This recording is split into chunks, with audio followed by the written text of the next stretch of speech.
Our goal is to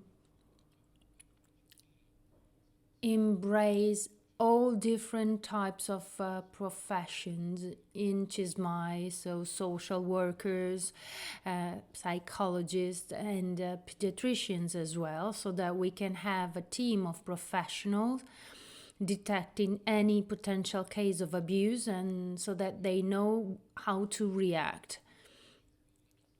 Going back to Chismai, since I would like to introduce it, Chismai was founded in Italy in 1993, in a moment when there has been a high focus on children's rights and therefore fighting against child abuse and neglect. So it was created as a coordination of public and private centers, and one of these first centers was the center in Milan, and professionals got in touch with the municipality of Milan, and they became the reference center in this field in order to recognize, to detect, and to treat children coming from families where such situations occurred. And I believe that the CDM before and the Chismai later on immediately understood how it was not enough to detect and recognize, but it was also important to treat these children, which is the International Society for the Prevention of Child Abuse and Neglect. And since then, Chismai is partner of the International Society for the Prevention of Child Abuse and Neglect, and it's still the only Italian partner. This is the focus of the statute that is in force and that we revise so that we can be considered as a scientific society. So our association in particular works in the psychological field, but it embraces and adopts this multidisciplinary approach in order to deal with the topics in relation to child rights and child protection, so that we can tackle the problems in a multidisciplinary way, because this issue, the issue of abuse and neglect, is a complex one, and it involves not just the medical aspect but all the other ones as well. So, and this is very important. The problem,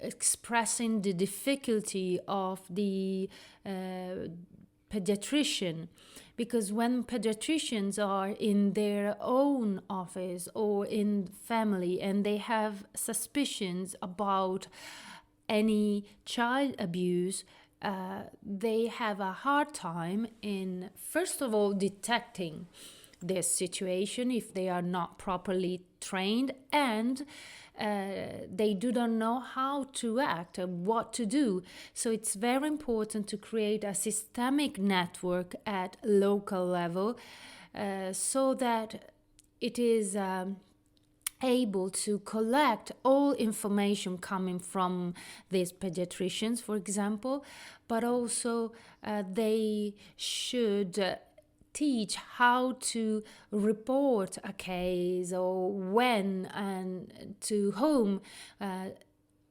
what are the conditions leading this type of documents. Otherwise, the pediatrician has a hard time and doesn't know what to do, and this, of course, hampers its ability to react.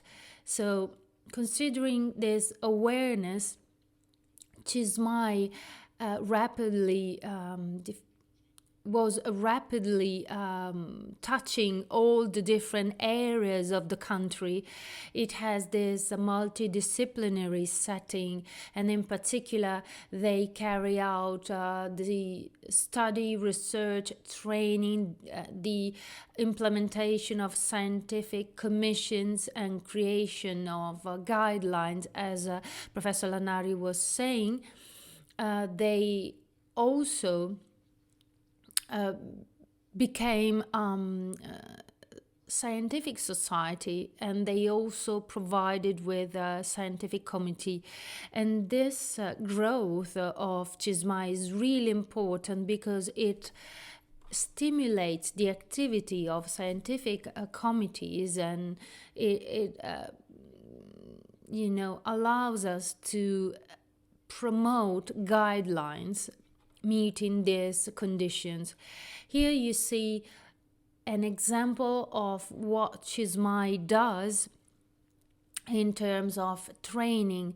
They promote yearly meetings, except last year due to COVID, and during annual meetings, we meet colleagues, we listen to issues, we also promote the creation of work groups in order to discuss the best practices and to share experiences so that they could be discussed and approved and turn them into practical guidelines for the entire coordination. Today, CISMAI is an association including public and private centers working in several domains of therapy and research, and we can also involve teachers, psychologists, physicians, and social workers, and from this year also lawyers. So CISMAI since 1993 is the only Italian partner of ISPCAN, and this year we will organize the International Congress of ISPCAN in Italy.